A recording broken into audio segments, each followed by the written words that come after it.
Hey YouTube, it's Bakari and I'm back again with another figure review, and today I am reviewing the Hiya Toys Godzilla 1991 Hokkaido Battle version.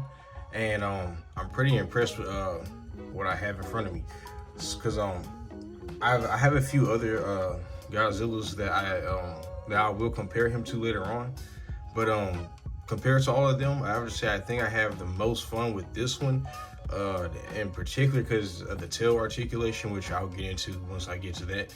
But overall, it has a really nice look, and it might be my definitive Godzilla for my collection, because I used to, when I was younger, I went through an entire binge when I watched all the Godzilla films, and the one version or look that stuck out to me the most was this version of Godzilla.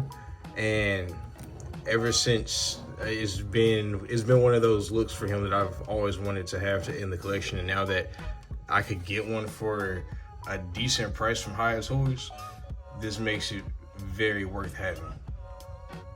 So jumping right into it, I just got to start off with the look of this figure.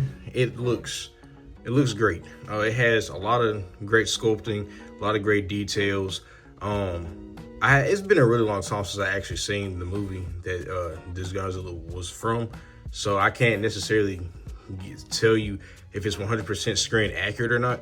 But from what I remember of seeing this Godzilla, and just from clips from videos that I watched on YouTube and all that, it looks exactly how you think he was, how you think he should look. So but I really like the paint details on the dorsal fins and the sculpting to it. I think it's like the best part about this figure, because it's like when you have him post up on the shelf or just have him standing there, depending on what angle you have him at, having like like a generic Godzilla pose, and the dorsal plates on the back just pop, and it's like they grab your eyes immediately, at least in my opinion. And I think that Hiya did a really good job with putting together this Godzilla. Getting into the articulation, the head can move up about that much, which is actually really good in my opinion. I don't think he really needs to look any higher than this anyway. He can look down about that much. If you want to use the ab crunch in here, you can put it down about that much to get I guess like a lower bend at the neck. Lift it up, push it back, you can get it about, I guess, a little bit higher than before. So he has pretty good range in his head. He can, turn his head side to side, which is really good. He has really good tilt. Really good tilt. He has the ball joint engineering for this is really awesome. His arms can do a full rotation. I'm not gonna lie, it's pretty hard to do it, but you can do a full 360. He has bicep swivel. He has pretty much single jointed elbows.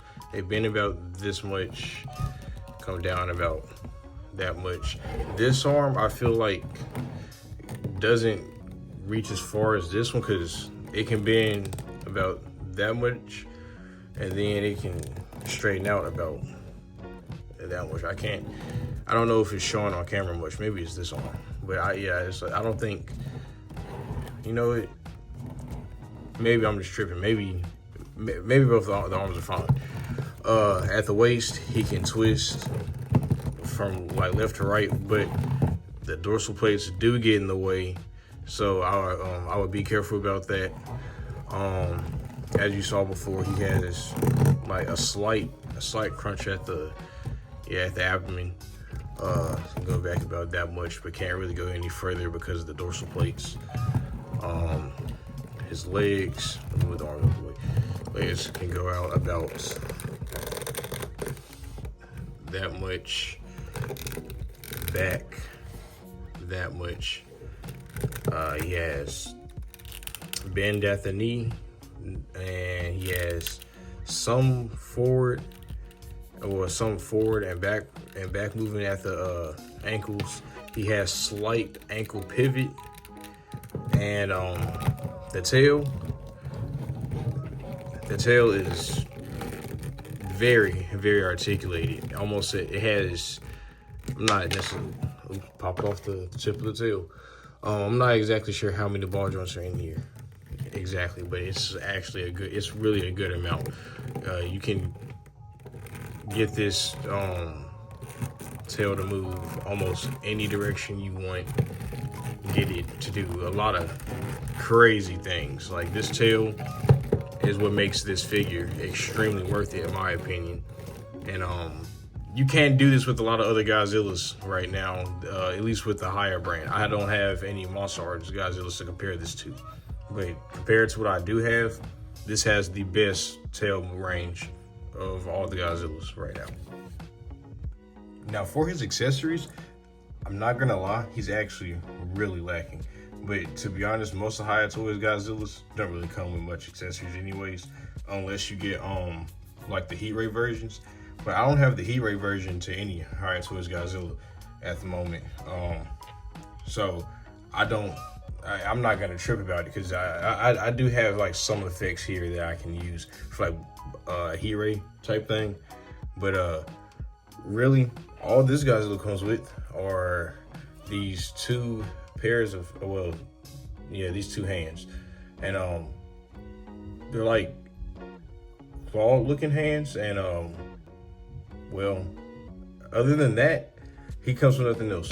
I don't really use them because I don't really see, I don't really feel like I would need to. And if I was making stop motion with it, I feel like these hands are like pretty good as well, because you can still use them as like slashers or something like that. But other than that, that's all he comes with. So next we're gonna get into the size comparison. Now, for my first size comparison, I'm gonna compare him with I think the King of the Monsters Hiya Toys Godzilla. And as you can see, the 1991 version is significantly shorter than the King of the Monsters one. And really, I have no problem with that. In reality, he should actually be a bit bigger, really. But it does really bother me, because I mean, they're Godzillas. I'm probably not gonna have these both displayed in the same display anyway. So it doesn't really matter who is taller and all that. They're gonna be used for specific scenarios. But as you can see, they do look really good together, in my opinion, though. And so I'm gonna take him out and I'm gonna put in the next one. And here we have the 2014 Godzilla from Hiya Toys, and he actually is a bit shorter than the 1991 Godzilla. Now, I believe if I stand him up or fix him up in a way to where he stands a bit taller, he could probably be head to head with him. But as for now, he does stand a bit shorter. So next we're gonna get into my other size comparisons with some other Godzillas from other brands. For the next comparison, we have the I believe it's Super 7 Godzilla -1. It is the heat ray version, but he does not come with or the atomic breath version, but he doesn't come with any atomic breath.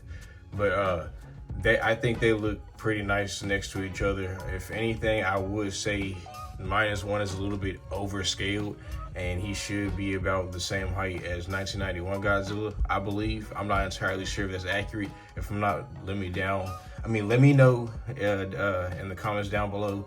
And for a more like monstrous Godzilla, I think the size kind of fits the look and like the personality of how that Godzilla was. So I think it doesn't bother me at all. For our last Godzilla comparison, we have Super 7's Space Godzilla, and I really wish that the Hiya Toys Godzilla or the Super 7 were like either scaled up or down, so they could fit, I guess, more closely in scale. Because I would really love to recreate a lot of scenes from Godzilla versus Space Godzilla. I think that was like my favorite Godzilla movie at the time before they came out with the MonsterVerse movies. But I mean, I don't think it's that far off, because I think Space Godzilla was a bit bigger than Godzilla, but seeing these two together is really awesome, and I might actually have to display these two on the shelf to recreate some of those scenes. But that's basically it for this review, and I do have